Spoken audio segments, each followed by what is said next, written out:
Modern கொடை விழா திரைப்பட விழாவுக்கு வந்திருக்கோம். அனைத்து பத்திரிகை, டிவி மற்றும் அனைத்து ஊடக நண்பர்களுக்கும் என்னுடைய பணிவான வணக்கத்தை தெரிவிச்சுக்கிறேன். அதே மாதிரி முன்னாள் உட்காந்துருக்க இந்த ஃபங்க்ஷனுக்காக வந்து ஊர்லேருந்து, வெளியூர்லேருந்து, சொந்த ஊர்லேருந்து அப்படியெல்லாம் வந்திருக்காங்க நிறைய பேர். அவங்க எல்லாத்துக்கும் என்னுடைய பணிவான வணக்கத்தை தெரிவிச்சுக்கிறேன். மேடையில் அமர்ந்திருக்கும் என்னுடைய மரியாதைக்குரிய திரையுலக பிரபலங்கள் எல்லாமே இங்கே இருக்காங்க. அவங்களுக்கு இந்த பணிவான வணக்கத்தை தெரிவிச்சுக்கிறேன். நன்றியிலிருந்து ஆரம்பித்தா கரெக்டாக இருக்கும்னு நினைக்கிறேன். ஏன்னா அது கடைசியில் மறந்துடக்கூடாது. அதனால் முதல்ல அதுலேருந்து ஆரம்பிச்சுக்கிறேன். முதல்ல ப்ரொடியூசர் உதயசூரியன் அவர்களுக்கு நன்றி சொல்லிக்கிறேன். என்னன்னா, ஏதோ கஷ்டப்பட்டு அங்கே இங்கேயும் சம்பாதிச்ச காசில் ஒரு புது ஆளை வச்சு அவருக்கு ஒரு சான்ஸ் கொடுத்து படம் எடுக்கலான்னு சொல்லி முடிவு பண்ணி வந்து இத்தனை பேர்த்துக்கு வேலையெல்லாம் கொடுத்துருக்காரு இல்லையா, அதுக்காக அவருக்கு நன்றி தெரிவிக்கும். அவர் கப்பலை வந்து பத்திரமா கரை சேர்த்துற மாதிரி திரைப்படத்துறைக்கு வந்து அவரை பத்திரமா கரை சேர்த்துன அந்த டைரக்டர் அவருக்கு வந்து நன்றி தெரிவிச்சுக்கணும். அதே மாதிரி அவருக்கு உறுதுணையாக இருந்த எல்லா டெக்னீஷியன்ஸ், விபன்லேருந்து சின்ன ராசிலேருந்து எல்லாருமே, எல்லா டெக்னீஷியன்ஸும் அவ்வளோ இதாக இருந்திருக்காங்க. அவங்களுக்கு நன்றி தெரிவிச்சுக்கிறோம். அப்புறம் இந்த விழாவுக்கு நான் வர்றது காரணமாக இந்த என் ஆஃபீஸில் இருக்கிற தேவேந்திரன் தான் வந்து, தேவேந்திரன் அவ்வளோ சீக்கிரம் வரமாட்டாப்புல. ஏதாவது ஒன்று சும்மா வந்து என்ன எப்படி இருக்கீங்கன்னு, இந்த படத்துக்கு பர்டிகுலராக வரணும் அப்படின்னு சொல்லிட்டு ரொம்ப அக்கறை எடுத்து தேவேந்திரன் வந்து இந்த படத்துக்காக அவர் கூப்பிட்டாப்புல. ஸோ தேவேந்திரன் நன்றி. அதுக்கப்புறமா வந்து ப்ரொடியூசர் எங்கிட்ட சொல்ல நேரடியாக சைடில் பேசிட்டு இருக்கும்போது கேட்டேன். அதாவது ஒரு நல்ல விஷயம் யார் செஞ்சாலும் அது எப்படி இருந்தாலும் வெளியே ஏதாவது ஒரு விதத்தில் வந்து சேரும்னு சொல்லுவாங்க இல்லையா, அந்த விதத்தில் ஒரு கவுன்சிலர் சின்ன சின்ன துறையா ஷூட்டிங்கில் அவ்வளவு ஹெல்ப்ஃபுல்லாக இருந்தார் அப்படின்னு சொல்லிட்டு ப்ரொடியூசர் வந்து சொன்னார். ஸோ எந்த அளவுக்கு அவர் ப்ரொடியூசர் வந்து அவரை வந்து கூப்பிட்டு கௌரவிக்கும்போது சொல்லிட்டு இருப்பாருன்னு தெரிஞ்சுட்டேன். ஸோ அவருக்கும் மனமார்ந்த நன்றி தெரிவிக்கிறேன். அதுக்கப்புறம் நட்புக்காக முத்துக்குமார் அவர்கள் வந்து இங்கே எல்லாத்துக்குமே சால்வ் அனுப்பிச்சு நட்புக்காக அவர் இதை பண்ணார். அதுக்கு நன்றி தெரிவிச்சுக்கிறேன். அதுக்கப்புறமா தான் ஆடாவிட்டாலும் தன்னுடைய சதையாருங்க மாதிரி சிவாய் சாருக்கு அவங்களுக்கு இப்படி ஒரு பேப்பரில் வந்துருச்சுன்னு சொன்னோன்னே உண்மையிலேயே உள்ளூர அழுகையோடு வந்து அது ஒரு பெரிய மேட்டராக வந்து ரொம்ப ஃபீல் பண்ணி அதை வெளியே சொல்லிட்டு இருந்தார். அவர் விநியோக தலைவர் அது இதுங்கிறதெல்லாம் போய் எனக்கு என்னை பொறுத்த வரைக்கும் திரைப்படத்துறைக்கு எப்பவுமே ஒரு காவலாளி மாதிரி இருக்கார். அவர் எப்பவுமே சின்ன படங்கள், சின்ன தயாரிப்பாளர்கள் அவங்க நல்லா வரணும் அப்படிங்கிறது தான் ரொம்ப அக்கறை எடுத்துக்கிறாரு. என்னுடைய மரியாதைக்குரிய ராஜன் சார் அவர்கள். ஸோ அவர்களுக்கும் என்னுடைய மனமார்ந்த நன்றியும் தெரிவிச்சுக்கிறேன். அதுக்கப்புறம் இந்த படத்தில் எல்லா டெக்னீஷியனும் பாட்டு எழுதினவங்க எல்லாருமே வந்து ஒவ்வொருத்தரும் சிறப்பான முறையில் வந்து அவங்கவுங்க வேலைகளை செஞ்சுருக்காங்க. இல்லைன்னா 23 நாளில் வந்து எல்லாம் படம் முடிக்கிறதுங்கிறது சாதாரண விஷயம் இல்லை. ஸோ பாட்டை பற்றியெல்லாம் நம்ம மனோஜ்குமார் வந்து சில வரிகள் எல்லாம் கரெக்டாக பிடிச்சிச்சு, அதை வச்சு சொல்லியிருந்தார். அதே மாதிரி நானும் ஓப்பனிங் சாங்கு, அதை ஒரு திருவிழா சாங்கு வந்து அவ்வளோ அழகாக வந்து அவர் கம்போஸ் பண்ணியிருந்தார். அதுக்கு அடுத்தது டூயட்டு ரொம்ப மெலடியாகவும் பண்ணியிருந்தார். ஸோ அவரும் செல்வமணி அவருக்கு நல்லா பாராட்டி பேசினார். அனிருத்த மாதிரியே இருக்கிறீங்க, அனிருத்த மாதிரியே வரணும் அப்படின்னு சொல்லிட்டு. அப்புறம் ரொம்ப ரொம்ப அதாவது ஒருத்தர் பேசும்போது சொன்னார், மாடர்ன் காவல் தெய்வம் நாங்கள் வந்து ஏதோ கோர்ட் நீதிபதி தமிழ்மணி அவர்கள் பேசினார். அவர் வந்து கண்டிப்பாக இந்த படத்தை காப்பாற்றினாரு. என்னை பொறுத்த வரைக்கும் மாடர்ன் இப்போவே நேரில் வந்து இந்த படத்தை வெளியிடுறதுக்கு காப்பாற்றிருக்காரு. அதுதான் முரளி அவர்கள். ஸோ அது ரொம்ப முக்கியம். சின்ன படம் எடுக்கிறது அப்படிங்கிறது பிரச்சனை இல்லை. சின்ன படம் எடுக்கும்போது இந்த படத்தை வந்து அவர் பார்த்துட்டு நான் ரிலீஸ் பண்ணுறேன் அப்படின்னு சொல்லும்போது படத்தினுடைய தரமும் எனக்கு தெரிந்தது. அதே நேரத்தில் வந்து சின்ன படத்தை ரிலீஸ் பண்ணுறதுக்கு நம்ம அவ்வளோ உதவி பண்ணணும் அப்படிங்கிறது அவருடைய அக்கறை எனக்கு புரிஞ்சது. அவரை இவருக்கு இன்ட்ரடியூஸ் பண்ணவர் பன்னீர் அவர்கள். அவருக்கும் என்னுடைய மனமார்ந்த நன்றியை வந்து தெரிவிச்சுக்கிறேன். ஸோ இந்த படத்தில் வந்து இவ்வளோ பேர் உழைப்பு அந்த 23 நாளில் வந்து படத்தை நல்லபடியாக முடிச்சிருக்காங்க அப்படிங்கும்போது ரொம்ப ரொம்ப சந்தோஷமாக இருக்குது. உண்மையிலேயே இந்த படத்தினுடைய உழைப்பு 23 நாளில் இவர் முடிச்சது மட்டும் இல்லாமல் அவர் பார்த்துட்டு மறுபடியும் அவர்கள் வந்து படம் எனக்கு பிடிச்சிருக்கு, கண்டிப்பாக நான் ரிலீஸ் பண்ணுறேன் அப்படின்னு சொல்லி இப்போ வர்ற 14க்கு ரிலீஸ்க்கு எல்லாமே ஏற்பாடு பண்ணியிருக்காருங்கும் போது படம் கண்டிப்பாக வெற்றி அடையும். இதில் வேலை செஞ்சவங்க எல்லாத்துக்குமே வந்து ஒரு நல்ல எதிர்காலம் இருக்கணும் அப்படின்னு சொல்லி இது பண்ணிக்கிறேன். கோகுல் அவர்கள் வந்து ஏதோ பேசுவார்னு நினச்சிக்கிட்டு இருந்தேன். சைலண்ட்டாக வந்து 2 வார்த்தையோட ஒரு ஹீரோ ஏதாவது பேசுவார்னு பார்த்தா ஒரு வேளை அப்பா இருக்கிற பயமா என்ன காரணத்தினாலும் தெரியல, ரொம்ப ரொம்ப சுருக்கமாக வந்து படத்துலையாவது பேசுறதுக்கு ஏதாவது வாய்ப்பு இருக்குன்னு பார்த்தா அதுலேயும் இது பண்ணேன். ஆனால் அந்த பொண்ணு கூடவே இருந்து சிரிச்சு காப்பாற்றிடுச்சு பாட்டில் எல்லாம். அவர் சிரிக்க வேண்டியதெல்லாம் சேர்த்து இந்த பொண்ணு அழகாக சிரிச்சு. அதான் அவர் சொன்னார், என்ஜாய்ங்கிற ஒரு படத்தில் முன்னாலேயே பண்ணியிருக்கு அப்படின்னு சொல்லி சொன்னார். உண்மையிலேயே ஒரு சிரிப்பு நல்லா என்ஜாய் பண்ணுற அளவுக்கு இருக்குமா, ரொம்ப சந்தோஷம். ஸோ இன்னொருத்தர் வந்து அவங்களும் புதுசாக நடிச்சிருக்காங்க, நீதாம்மா, அவங்கள பற்றியும் செல்வமணி மறக்காமல் குறிப்பிட்டாரு. அவங்களும் டான்ஸ் ஆடிருக்காங்க அப்படின்னு சொல்லி சொன்னார்.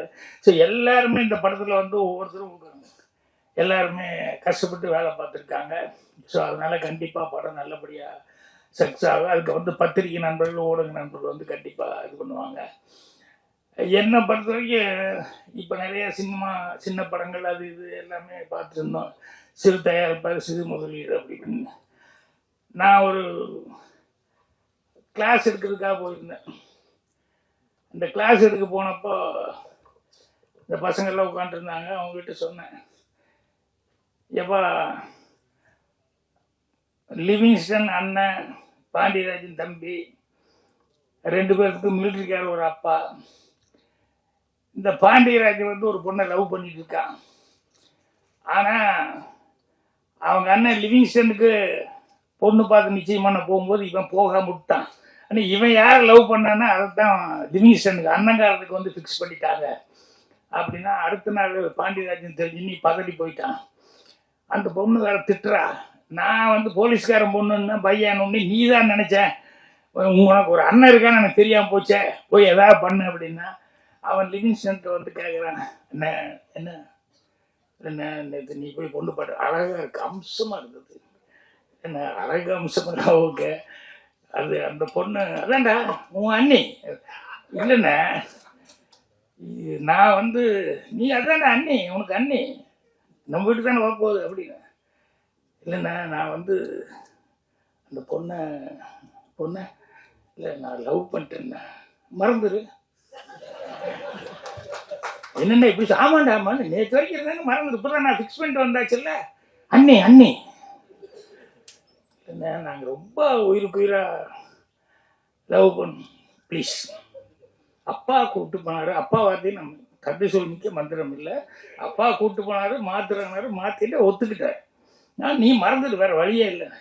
இல்லைண்ணா இல்லை சாரி சாரி என்ன இப்படி அவன் என்ன சொன்னாலும் லிவிங்ஸ்டன் வந்து இப்படியே சொல்லிட்டு இருந்தான். பாண்டியராஜனுக்கு பாவம் என்ன பண்ணுறதுன்னே தெரியல, அவன் திருத்துன்னு முடித்தான் அப்படின்னு சொல்லும்போது கிளாஸில் ஒரு பையன் இருந்துச்சான். சார் பாண்டியராஜன் இப்படி சொன்னால் எப்படி இருக்கும்? எப்படின்னா அண்ணே நான் இவ்வளோ சொல்லிட்டேன், ஆனால் நீ முடியாது, கல்யாணம் முடிச்சு தான் தருவேண்ணே. கல்யாணம் முடிச்சா இந்த வீட்டுக்கு தானே வரணும், வருத்துனே அப்புறம் நீ பாருங்க அப்படின்னா எனக்கு ஒரே ஷாக்கு. இந்த டயலாக் லிவிங்ஸ்டன் இது வரைக்கும் இவ்வளவு தெனாவட்டா பேசினா, ஏய் என்ன சொன்ன, இல்லை இந்த வீட்டுக்கு தானே வரட்டும் அப்புறம் பாரு அப்படின்னா. அதுக்கப்புறம் அவன் அப்படியே யோசிக்க ஆரம்பிச்சிட்டாங்க. இப்போ நான் என்னன்னா இதை வந்து இது எனக்கு தோணவே இல்லை, இவன் கேட்குறான்னு சொல்லியிருந்தேன். அவன் முன்னால் உட்காந்துருந்த வந்துச்சு டக்குன்னு சொன்னான். இது எதுக்கு சொல்ல வந்தேன் அப்படின்னா, நம்ம சினிமா எடுக்கிற நம்ம எழுதுறதை விட நம்ம எடுக்கிறவங்களை விட ஆடியன்ஸ் வந்து இப்போ பயங்கர புத்திசாலித்தனம் ஆகிட்டாங்க. அவங்க பயங்கர கெட்டிக்காரத்தனமா இருந்துருக்காங்க. அதனால நம்ம தான் கொஞ்சம் யோசனை பண்ணி எடுக்கணும். நம்ம தான் புத்திசாலி அப்படின்னு காரை தூக்கி விட்டு எல்லாம் பண்ணவே முடியாது. இப்பெல்லாம் கஷ்டம். இப்ப எத்தனை கோடிகளை நீ போட்டாலும் ரப்பர் பந்து வந்து எப்படி போடிட்டு இருக்கு பாருங்க. அதே மாதிரி குடும்பஸ்தான ஒரு படம் வந்து அது எப்படி ஓடிட்டு இருக்கு பாருங்க. ஸோ அதனால சிறு முதலீட்டு படங்கள், சின்ன படங்கள் அப்படிங்கிறது. ஸோ கோடிகள் இது பண்ணுறதுங்கிறது அல்ல. இன்னைக்கு வரைக்கும் சினிமாவில் நீங்கள் பார்த்துட்டீங்கன்னு சொன்னால், எனக்கு தெரிஞ்சு கல்யாண பரிசுன்னு ஒரு படம், அதில் வந்து சரோஜ் தேவியும் ஜெமினி கணேசனும் அவ்வளோ உயிருக்கு உயிராக லவ் பண்ணுவாங்க. அவ்வளோ உயிருக்கு உயிராக லவ் பண்ணும்போது திடீர்னு அவளுக்கு அக்கா இருக்கா விஜயகுமாரி, சரோஜ் தேவிக்கு. அவங்க அம்மா ஸ்தானத்துல இருந்து அவங்கள வளர்த்துனவங்க. ஒரு நாள் வந்து சரோஜ் தேவிக்கு தெரிய வருது, இல்லை அக்கா வந்து ஜெமினி கணேசனை வந்து ஒரு சைடாக லவ் பண்ணுறாங்க, அவங்க மேலே ரொம்ப பாசத்தை வளர்த்திக்கிட்டாங்க. இவருக்காக இந்த சரோஜ் தேவிக்காக அவன் பேசின டைலாக் பூரா தனக்கு பேசுன்னு நினச்சி டெவலப் ஆகிட்டு கடைசியில் இவங்ககிட்ட வந்து சரோஜ் தேவிகிட்ட வந்து எனக்கு அவர் ரொம்ப பிடிச்சிருக்கு, அவரை நான் மனசார விரும்புகிறேன் அப்படின்னு சரோஜ் தேவி ஷாக்கு. அம்மா ஸ்தானத்துலேருந்து என்னை வந்து வளர்த்துனவங்க அப்படின்னு ஜெமினி கணேஷ்கிட்ட போய் கொஞ்சம் பேசணும். என்னென்ன நீங்கள் தயவுசெய்து எங்கள் அக்காவை கல்யாணம் பண்ணிக்கணும். ஏய் விளையாடுறடி, நான் நீ ஒரு நாளை இவ்வளோ லவ் பண்ணிட்டு இருக்கேன், எங்கெல்லாம் சுற்றி எப்படியெல்லாம் ஜாலியாக இருந்தோம், திடீர்னு போய் அக்காவை கல்யாணம் பண்ணிக்கணும்னு சொல்ல விளையாடுறேடின்னு. இல்லைங்க, நீங்கள் அம்மா ஸ்தானத்துலேருந்து என்னை வளர்த்துனவங்க, அதனால் அவளை தான் நீ கல்யாணம் பண்ணி ஆகணும் அப்படின்னு அவர் ஒன்று. ஸோ எவ்வளோ சிக்கலான ஒரு சமாச்சாரம். இது எப்படி சமாதானப்படுத்த முடியும் ஜெமினியை? அதே மாதிரி சித்தின்னு ஒரு படம், அதில் பத்மினியும் ஜெமினியும் வந்து ரொம்ப சின்சியராக லவ் பண்ணிட்டு இருந்தாங்க. 2 பேரும் உயிருக்கு உயிராக இருக்காங்க. திடீர்னு வந்து பத்மினிக்கு ஒரு சிக்கல். அவங்க வந்து ஒரு 3-4 குழந்தையோடு இருக்க எம்ஆர் ராதா, அந்த வீட்டில் அந்த எம்ஆர் ராதாவை கல்யாணம் பண்ணிட்டா, இவங்க வீட்டில் இருக்கிற தம்பி தங்கச்சி இவங்க கடன் பிரச்சனை அது இது மொத்தமாக எல்லாமே சால்வ் ஆகும். ஸோ அந்த குடும்பத்தில் இருக்கிற இந்த 3 குழந்தைகளுக்கும் அம்மா கிடையாது, இவளுடைய ஃபேமிலியும் இதாகி போகும் அப்படின்னு சொல்லி இவங்க வீட்டில் ப்ரெஷர் போட்டு இப்போ வந்து பத்மி வேறு வழியே இல்லாமல் வந்து எம்ஆர் ராதாவை கல்யாணம் பண்ணிக்கணும் அப்படின்னு சொல்லி ஒரு சூழ்நிலை. இப்போ இவங்க வந்து ஜெமினி கோயிலுக்கு வர சொன்னாங்க. ஜெமினி கோயில் வந்து அவர் ஏதோ பத்மினி கூப்பிடுறது லவர்னு ஒன்று வந்தாங்க. வந்த உடனேயுமே அந்த அம்மா வந்து இப்போ ஜெமினியை ஒத்துக்க வைக்கணும், என்னை மன்னிச்சுக்கோங்க, வேறு வழி இல்லை, நான் காதல் எல்லாம் பார்த்துக்க முடியாது இவங்களை தான் அப்படின்னு. ஸோ அங்கேயும் ஜெமினி ஒத்துக்க வைக்கணும், அது ஒரு கஷ்டமான இடம். இங்கேயும் ஜெமினி வந்து ஒத்துக்க வைக்கணும், இது ஒரு கஷ்டமான இடம். 2 இடத்துலையுமே அந்த 2 டைரக்டர்களும் ரைட்டு. அவன் பேனா வந்து விளையாண்டுருக்கும். என்னன்னா ஸ்ரீதர் சார் அதில் வந்து அங்கே டைலாக் போட்டிருப்பாரு. அந்த சரோஜி தேவி வந்து கேட்பாங்க, இப்போ வந்து எங்கள் அக்கா உயிருக்கு உயிராக உங்களை லவ் பண்ணிடுச்சு அப்படின்னு சொன்னதுக்கப்புறம் வேறு வழியே இல்லை, நான் இனிமேல் உங்களை கல்யாணம் பண்ணுறேன். எங்கள் அக்கா மனசுக்கு எவ்வளோ கஷ்டமாக இருக்கும். அக்கா ஆசைப்படுறது எனக்கு தெரியாமல் இருந்தால் பரவாயில்ல, தெரிஞ்சதுக்கப்புறம் வந்து இப்போ நான் உங்களை எப்படி கல்யாணம் பண்ணிக்க முடியும், அதனால் இந்த காதல் வந்து சரியாக வராது. இல்லை நான் இல்லைங்க, அக்காவுக்கு நான் வந்து நன்றிக்கடனாக வந்து கல்யாணம் பண்ணிக்கோன்னு கேட்குறேன், அது முடியல, அட்லீஸ்ட் இதையாவது நான் வந்து உங்களை நான் கல்யாணம் பண்ணி அவங்களுக்கு ஒரு கஷ்டத்தை கொடுக்க விரும்பல, அதையாவது பண்ணணுன்னா எனக்கு வேறு வழியே இல்லை அப்படின்னு சொன்னேன். இப்போ ஜெமினிக்கு என்ன பேசுன்னு தெரியல. அப்போ வந்து சரி நான் புறப்படுறேன் ஒரு வார்த்தை அப்படின்னு அதுக்கு முன்னால் நின்னேன். எப்படி நான் வந்து உங்களுக்கு கல்யாணம் பண்ணிக்க போகிறதில்ல, ஸோ நான் போய் வேறு மாதிரி தான் என்னங்கிறது யோசிச்சு தான் முடியும். ஆனால் நான் இல்லைங்கக்கா நீங்கள் லைஃப்பில் கல்யாணம் பண்ணாமல் இருப்பீங்களா? அவர் முழிக்கிறார் ஜெமினி. சொல்லுங்கள், யாராவது ஒரு காலத்தில் 3 முடிச்சு போடணுமில்ல, இல்லை சொல்லுங்கள், எப்படி நீங்களும் வந்து கல்யாணம் இல்லாமல் இருந்துட போகிறீங்க, எனக்கு ஒரு ஒளிவாக்கமாக நீங்களும் கல்யாணம் பண்ணி தானே ஆகணும், சொல்லுங்கள், யாருக்கா ஒருத்தி கழுத்து நீட்டு வா, அவருக்கு நீங்கள் 3 முடிச்சு போட்டு தானே ஆகணும்னு எங்கள் தலையாட்டுறாரு. அது ஏன் எங்கள் அக்காவை இருக்கக்கூடாது அப்படின்னு. இதை கேட்டோன்னே ஜெமினி ஆடி போயிடுவான்.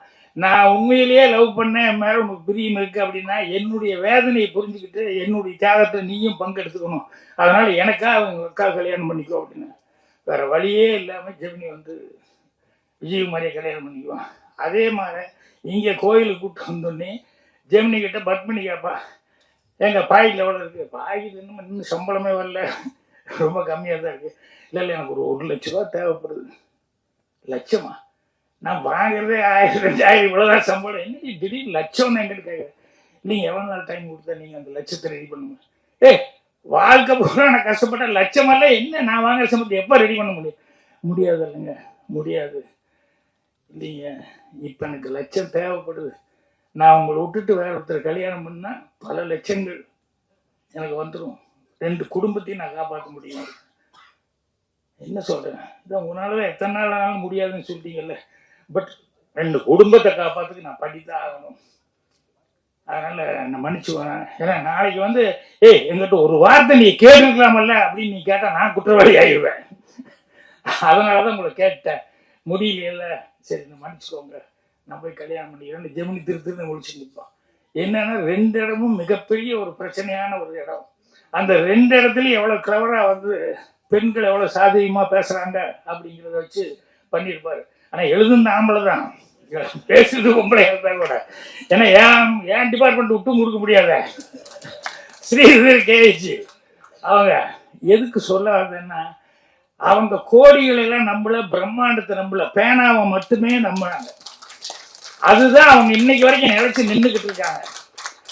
அதனால இன்னைக்கு வந்து எடுக்கிறவங்க வந்து இவங்க பண்ணணும் அவங்க பண்ணணும் இப்படி பண்ண அப்படி யாருடைய உதவி இருந்தாலும் அது பிரயோஜனம் இல்லை. நம்ம எடுக்கிற படம் நீ நல்ல படமா எடுத்தால்தான் அது வந்து சரியா வரும். அதனால ஒவ்வொருத்தரும் அதுக்கு வந்து இப்போ 23 நாள்ல முடிச்சாரு அப்படின்னு சொல்லும்போது எவ்வளவு நம்பிக்கை இருந்தா எவ்வளவு பிளான் பண்ணியிருந்தா அந்த கதையை வந்து 23 நாள்ல முடிச்சிருக்க முடியும். ஸோ கதையை ப்ரொடியூசர்கிட்ட சொல்லி அவருக்கு பிடிச்சிருந்து அதுக்கப்புறம் அவங்க பையனே வச்சுட்டு கோகுல் வச்சுட்டு பண்ணுறேன்னு சரி பண்ணுறேன் அப்படின்னு சொல்லி பண்ணி எவ்வளோ நம்பிக்கையோடு செஞ்சுருக்காரு. அதை பார்த்து தான் வந்து முரளி அவர்கிட்ட வந்து நானே ரிலீஸ் பண்ணுறேன் அப்படின்னு. அதனால் சினிமா படம் படம் நல்லா இருக்கணும் அப்படின்னா படங்கள் நல்லா ஓடணும், சிறு முதலீட்டு படங்கள். ஏன்னா எல்லாருமே சிறு முதலீட்டுலேருந்து தான் வந்தாங்க, சிறு தயாரிப்பாளர் தான்.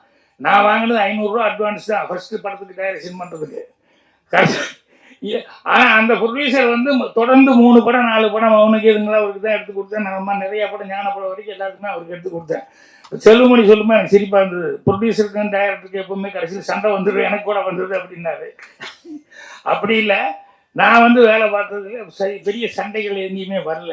இன்னும் சொல்ல போனால் தயாரிப்பாளர் சங்கத்தில் என்னென்னா இந்த ரைட்ஸ் பிரச்சனைலாம் பேசிட்டு இருக்கிறப்ப நாங்கள் அது ஒன்றும் முடிவே வரல. என்னுடைய முதல் படத்திலேயே வந்து எனக்கு படம் ரிலீஸ் ஆகிடுச்சு, மௌனுக்கு இதுங்கெல்லாம் வந்து லேபில் பிரிண்ட் ரெடி ஆகிட்டு இருக்கிறதுக்குள்ளேயே நிறைய பேர் பார்த்துட்டு லேபில் இருக்கிறவங்க மூலமாக சொல்லி எங்கிட்ட ரைட்ஸ் வந்து கேட்கறதுக்காக வந்தாங்க. உடனே படம் வந்து ரிலீஸ் ஆச்சுன்னா அது பல சக்ஸஸுக்கும் போது எத்தனையோ லட்சங்களுக்கு போகும்.